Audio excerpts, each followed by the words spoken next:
केसरिया बालम आओ हमारे देश।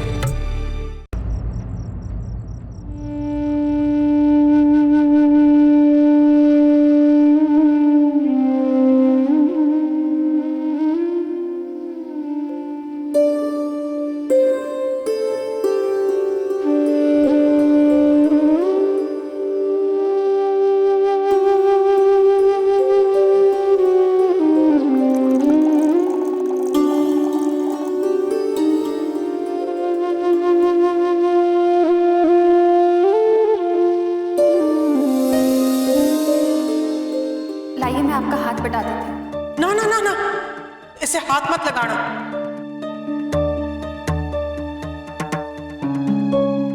कैसा बदनसीब आंखों में दोनों बेटियों के घर का पानी पी के जी रहा हूं।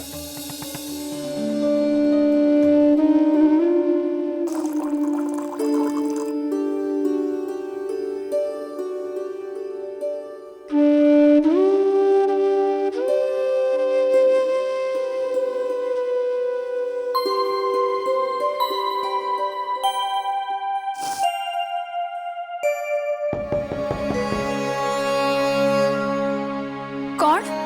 जी मैं।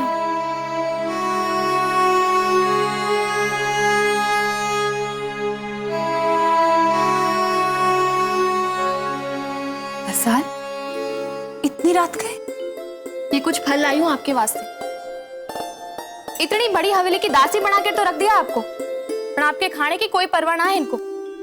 जानवरों का पेट भर सकते हैं ये लोग, पर इंसान की कोई कीमत ना है इनकी नजर में। ये तो क्या बोल रही है? हमारी कुछ समझ में ना आ रहा है।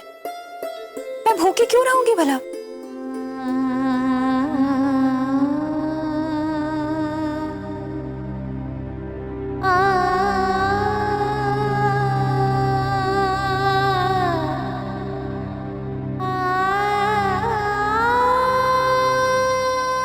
अरे से झूठ ना बोलो जीजी। मैं जानू कि आपने कुछ ना खाया है। आप पर क्या गुजर रही है हमारे को सब पता है। आप अंदर ही अंदर घुट रही है जीजी, ये भी मैं जानू। और आज कुंवर साहब ने हमारे से इतना बड़ा पाप करवा दिया।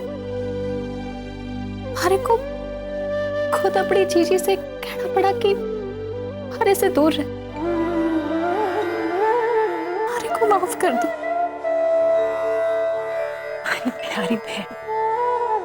थारे बीन ने उस समय जो थारे को मारे से करने को कहा, मारे को उसका कोई गम ना है, क्योंकि भारी बहन पर अब हमारा साया ना पड़ रहा है, तो इस परिवार का हिस्सा बन चुकी है। भले ही मौका गम का था, पर मारे को अपने परिवार के साथ खड़ा देख बहुत खुशी हुई। पर हमारे को आपको जूता साफ करते देख बहुत दुख हुआ जीजी। माता जी महाराज जी जाने कि आपको उस हाल में देखकर आप ऊपर की गुजरी होगी। गलती तब भी हमारी ही थी रसा। हमारे को बापू को इसी कमरे में लेकर आ जाना चाहिए था, पर तू चिंता ना कर, बापू को कुछ नहीं होगा।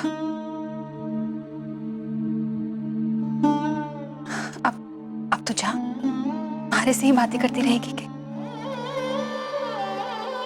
जा रही हूँ जीजी, पर आप ये फल खाकर ही सो। ठीक है, जा।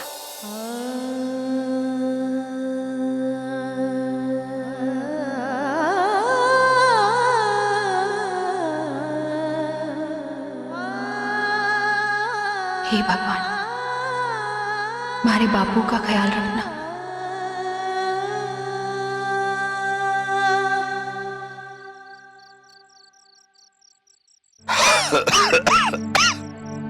माँ, बापू आए हैं। आपके लौटने में इतनी देर हो गई? अरे रास्ते में बस खराब हो गई, पैदल आना पड़ा। मौत भी ना मिली रास्ते में, तो घर तक पहुंचना ही पड़ा। शुभ शुभ बोलो जी, आप ऐसे कैसे बोल रहे हैं? वहां सब कुछ ठीक तो था ना? और हमारी रसाल कैसी है?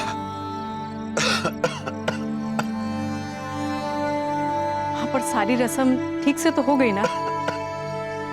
हाँ। हवेली वाले तो बहुत दुखी हो रहे होंगे बेचारे। आखिर उम्र ही क्या थी समधी सा की? कुंवर सा और मोमल, उन पर क्या बीत रही होगी अपनी माँ का ये हाल देखकर। भगवान जाने हमारी रसाल ये सब कुछ कैसे निभा रही होगी। सारी रसाल ठीक है, बहुत अच्छी है। सारे परिवार के बीच में बैठी थी। रस्म पूरी होने के बाद में जब लोग लौट रहे थे तो परिवार वालों के साथ कतार में खड़ी होकर उन्हें विदा कर रही थी।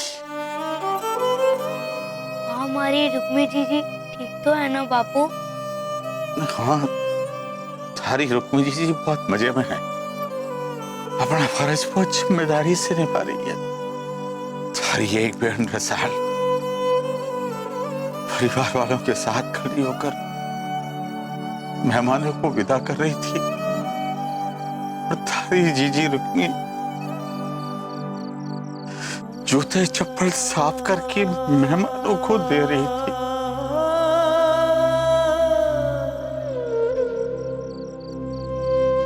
बापू, वो हवेली वाले हमारी रुक्मी जी के साथ ऐसा क्यों कर रहे हैं? अरे दासी जो है थारी जीजी, उसको प्यार करने की ये सजा तो मिलनी थी।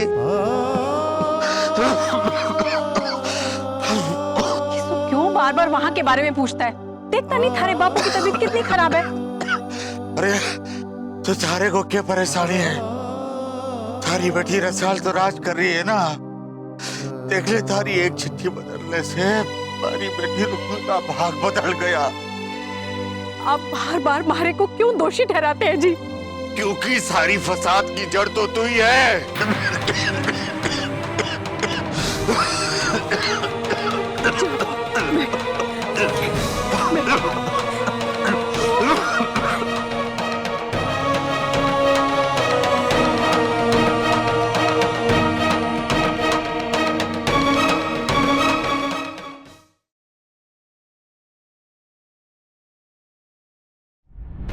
ये तो उस फैक्ट्री का मुनीम माथुर है जिसमें आग लगी थी।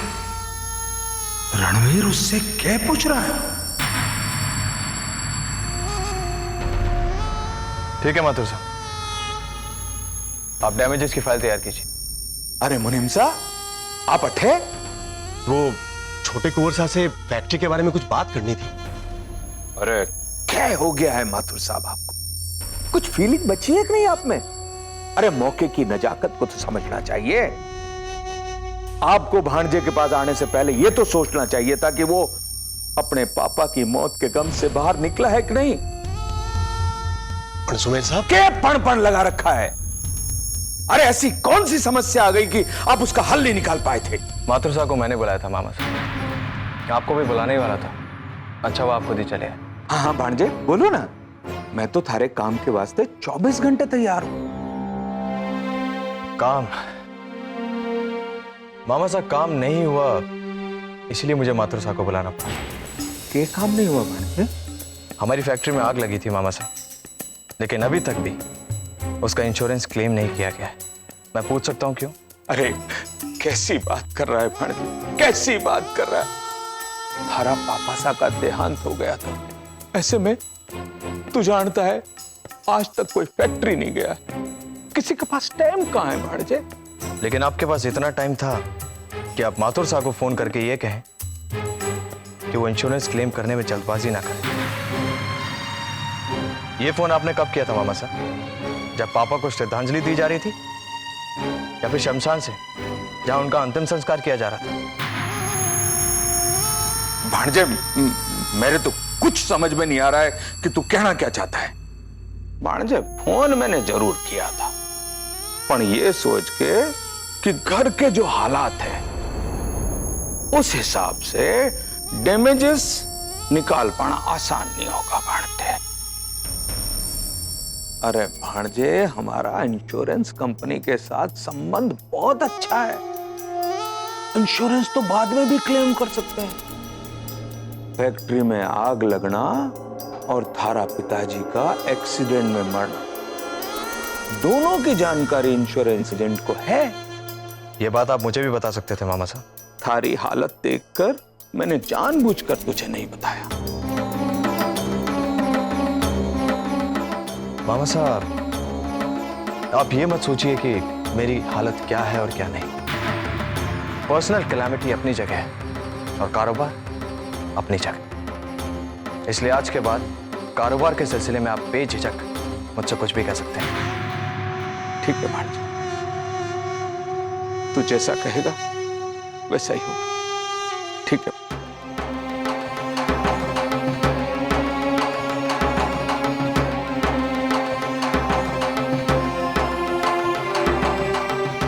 मामा साहब, ये सब आपको कहते हुए मुझे भी अच्छा नहीं लगा, लेकिन आप तो जानते हैं ना कि बिजनेस में लापरवाही मैं बर्दाश्त नहीं कर सकता। जानू हूं भांजे। मामा साहब, आज के बाद बिजनेस के बारे में आप मुझसे सलाह जरूर लेंगे। जैसा तू कहेगा। तो फिर ठीक है, आप फैक्ट्री जाइए और डैमेजेस की फाइल तैयार कीजिए और फिर मुझे दिखाइए। चलिए माथुर साहब।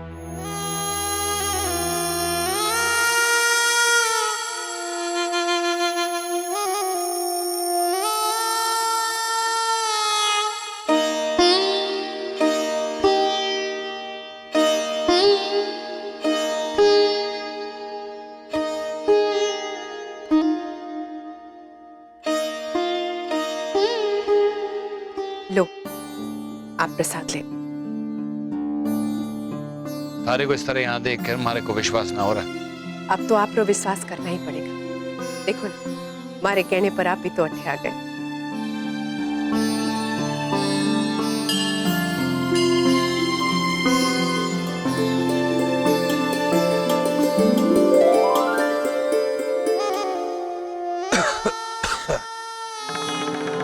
नहीं, थोड़ा प्रसाद मुझे दे दे और तू जा यहां से। वैसे मामू साहब, आपकी गलत वक्त पर आने की आदत कब जाएगी? सच पूछ भाणजे, तो थने दोनों को अठे देख के आत्मा प्रसन्न हो गई है, और जो बात करने में आया हूं उसके लिए एकांत चाहिए भाणजे। मैं चलूं, आप लोग बात करो।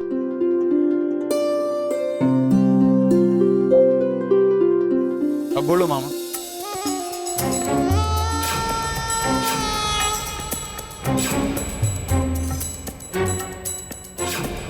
पर मामा साहब, आपने इंश्योरेंस क्लेम क्यों नहीं किया? अरे बावड़ा हो गया क्या?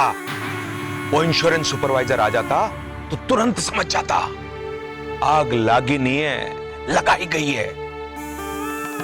मामा साहब, किसी भी तरह रणवीर को इस मामले की छानबीन करने से रोकना होगा। आप दोनों रास्ते से हटेंगे? हटेंगे?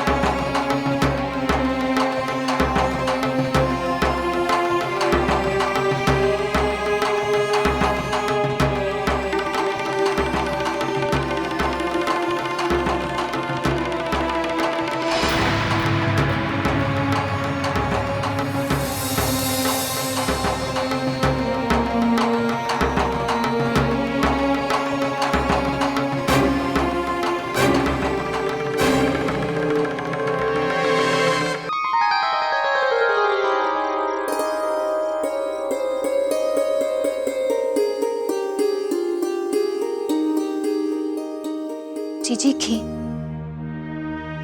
के कहा तूने? घी ना आते से मारे को के कहा तूने? जीजी किस अधिकार से? आपने ही तो मारे को। तूने सारे अधिकार खो दिए। खबरदार जो आज के बाद मारे को जीजी का। मारे सुहाग पर तूने काका सा को मारने का लांछन लगाते समय ना सोचा वो मारे कौन है? मारे बींद का अपमान करे तुझे क्या लगा तुम्हारे साथ रिश्ता बनाए रखेगी?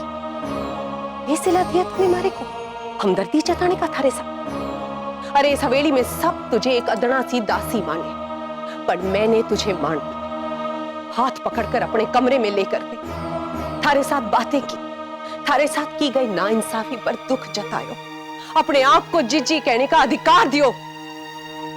बदले में तू मारे को क्या देने जा रही थी? मारे बींद को जेल भेजने जा रही थी?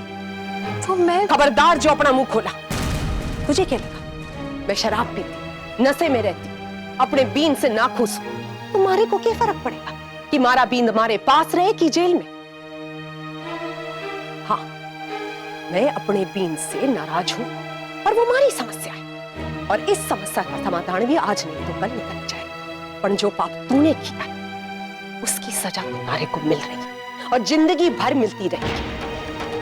पहले मैं सोचा कर कि मारे देवर साहब ने एक भोली भाली गांव की छोरी के साथ घोर अन्याय किया है, पर आज समझ में आ रहा है कि मारे देवर साहब को फंसाने के वास्ते तूने किस किस तरह से अपने इस मनुष्य चेहरे को छुपाया होगा। आज के बाद मारे को जिज्जी कहने की हिम्मत ना करना, वरना मारे से बुरा कोई ना होगा। थारे सिर्फ चेहरे पर दाग नहीं है, थारे तो दिल और दिमाग पर सिर्फ दाग ही दाग है।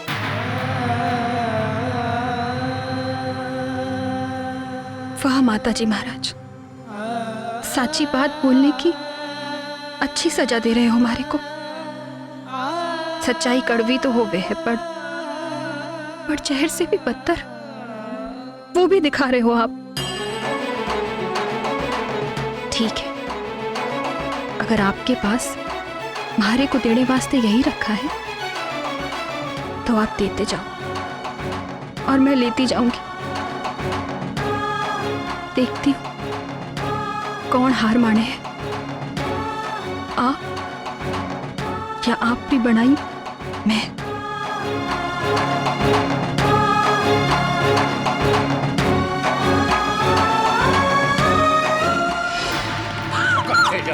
तुम्हारी बात तो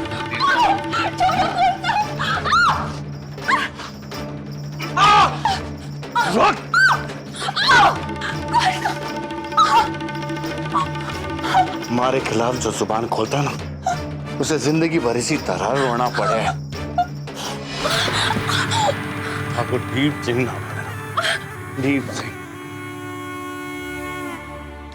थारे जैसे को तो मैं पान की तरह चपा कर थूक देता हूँ और छींटे भी इस तरह साफ कर देता हूँ कि किसी को भनक भी ना पड़े। समझे? पान की छींटे तो मिटा दोगे कुंवर साहब, पर अपने हाथों पर लगे अपने चाचा के खून के धब्बे कैसे मिटाओगे? अब पता चल जाएगा कि खून के धब्बे किस तरह साफ किए जाते हैं।